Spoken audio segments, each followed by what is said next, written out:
প্রিয় দর্শক, আমরা আজ এসেছি হিলি স্থলবন্দরে, যেটি বাংলাদেশের দিনাজপুর এবং ভারতের দক্ষিণ দিনাজপুর সীমান্তে অবস্থিত।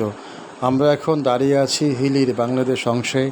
হিলি একটি পরিপূর্ণ স্থলবন্দর, যেখানে ইমিগ্রেশন অফিস রয়েছে, সীমান্তে দুই দেশের চেকপোস্ট রয়েছে। আপনারা যে রেল লাইন দেখতে পাচ্ছেন সেটি বাংলাদেশের রেল লাইন। রেল লাইনের সাথেই আপনারা যে চেকপোস্ট দেখতে পাচ্ছেন সেটি ভারতের অংশের চেকপোস্ট।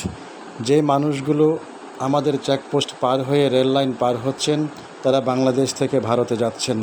তারা বাংলাদেশের ইমিগ্রেশন শেষ করে ভারতের ইমিগ্রেশনে যাবেন, তারপর তারা ভারতে প্রবেশ করবেন। হিলি স্থলবন্দরে বাংলাদেশ অংশে অনেকগুলো দোকান রয়েছে, যেখানে অনেক ভারতীয় পণ্য পাওয়া যায়। সেই পণ্যগুলো সস্তায় পাওয়া যায় বলে লোকমুখে শোনা গেলেও বাস্তবে সেখানে গিয়ে দামের বেশি তারতম্য লক্ষ্য করা যায়নি। তাছাড়া সেই পণ্যগুলো অরিজিনাল কিনা সেই বিষয়ে প্রশ্ন রয়েছে।